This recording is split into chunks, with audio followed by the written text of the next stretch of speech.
Today, I'm going to be talking about the economy in Canada.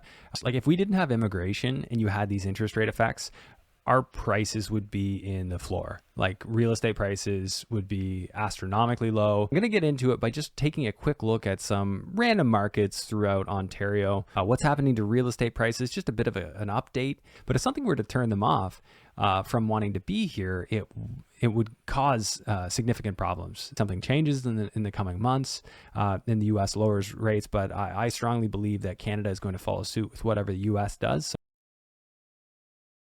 Welcome back to REI Hot Seat. Andrew Hines here for a solo episode. Today I'm going to be talking about the economy in Canada, what's happening to real estate prices, just a bit of an update, and then some of the dynamics that go into decisions our federal government, the Canadian federal government will be making in terms of, well, more so the Bank of Canada that will be decisions they will be making.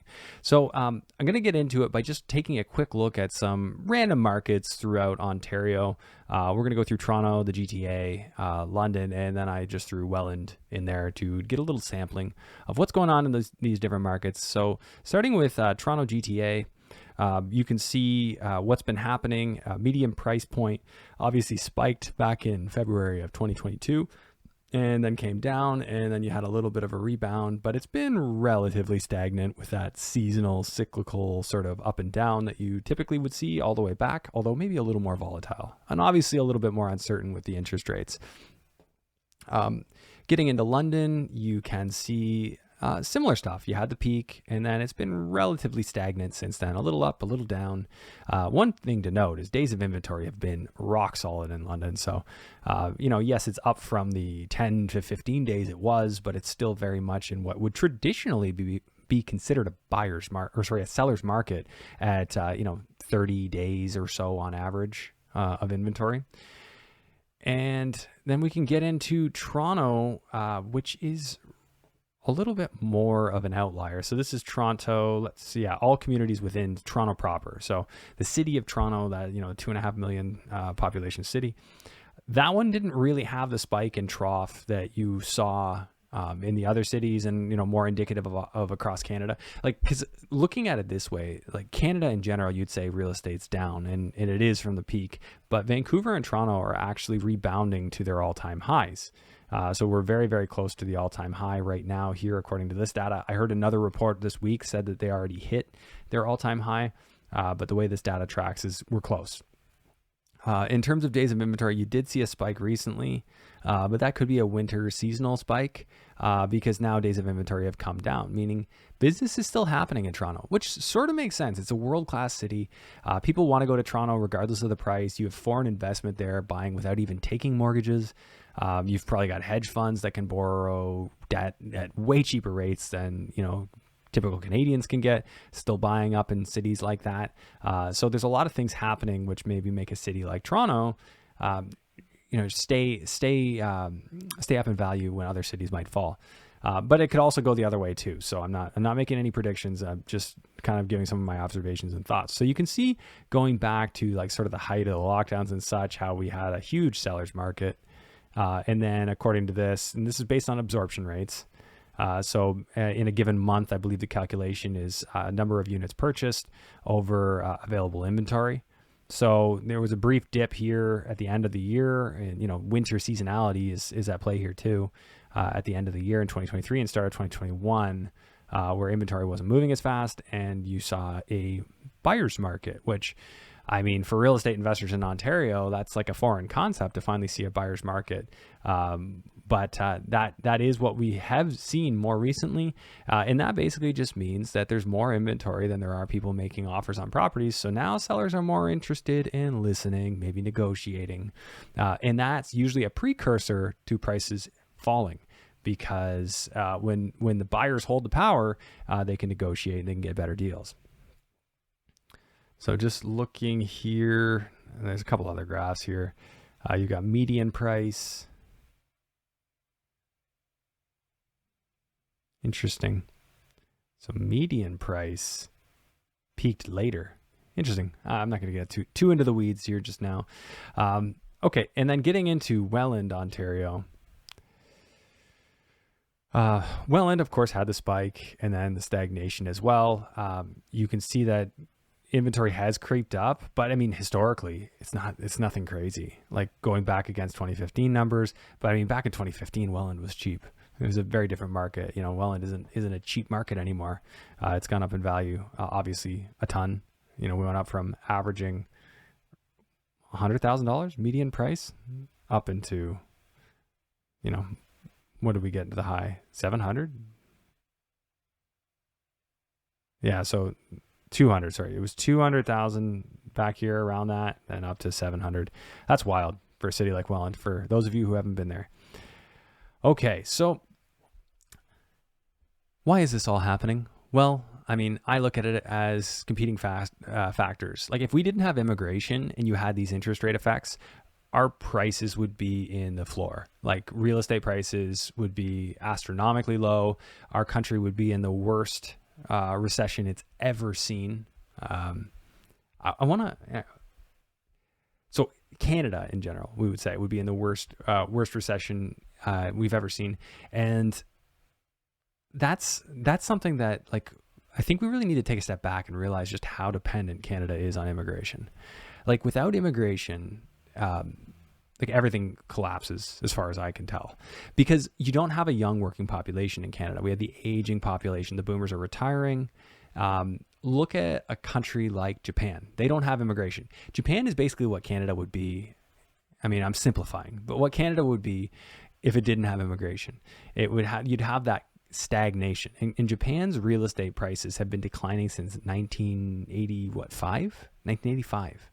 Like that's absurd. Real estate is known. Like I know a guy in Japan. I talked to him about it. And he says, I can't invest in Japan because real estate goes down in value here. That would be what would happen to Canada. And now it wasn't a rock in a pond falling to the bottom. It was just a steady decline. But that's, to me, is something to consider with Canada, is that if something were to happen that made immigrants turned off, like right now, Canada just basically has lots of applications so they can get immigrants. But if something were to turn them off from wanting to be here, it would cause significant problems to GDP, to the economy, and so on, and also to real estate prices. So if you watch my podcast, you would have seen Daniel Foch come on, and he talked about how pensions not being good enough. One of the things Canada's doing to make sure retirees have a retirement is keeping real estate values high. Like that's his observation, is that real estate values staying high so that these baby boomers can sell off their homes and fund their retirement is basically putting the price on the backs of their kids and their grandchildren, being able to buy a home so that they can have a retirement. And ultimately, obviously, government of Canada's fault, but I mean, the people sort of get what the people deserve, so to speak, because obviously we elected them. Not we. I don't like to say we, but government is really a product of the people and gets away with what the people allow. So I'm just pulling it back that way.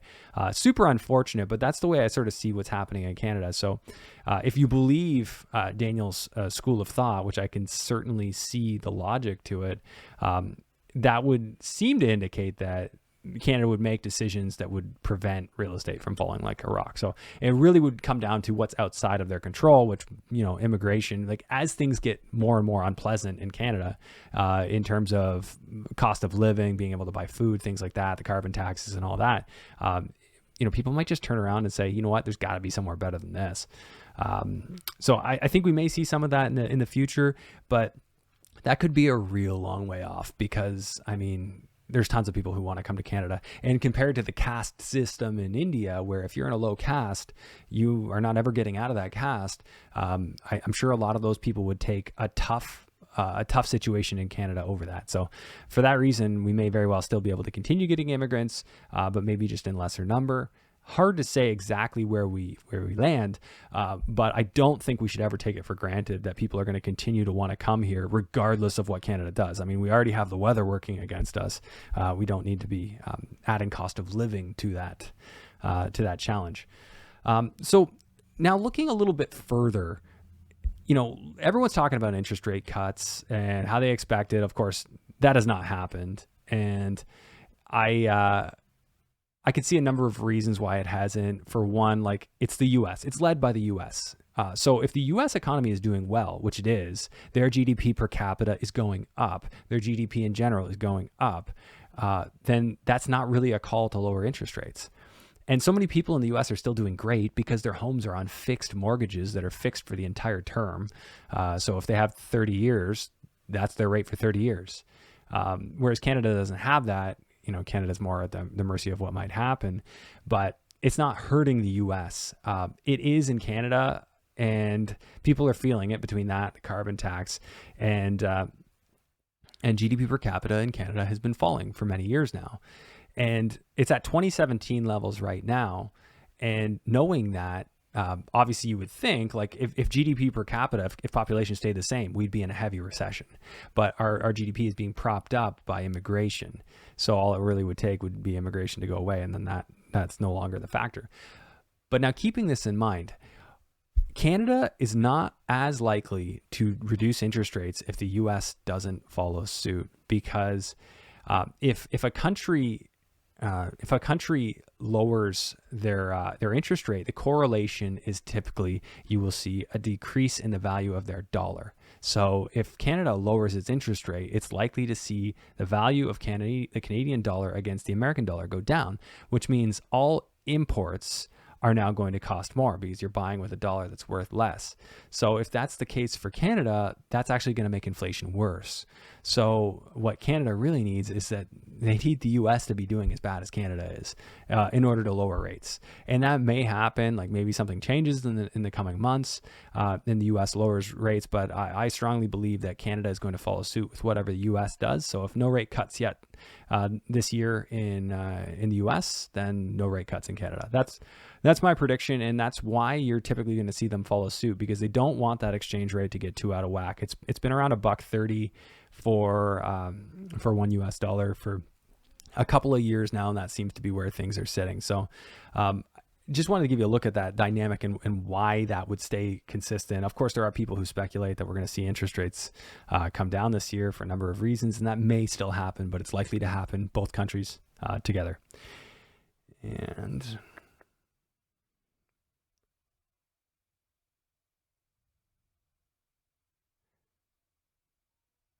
all right, so those are the main points I wanted to cover on the Canadian economy and the U.S. economy and what's happening.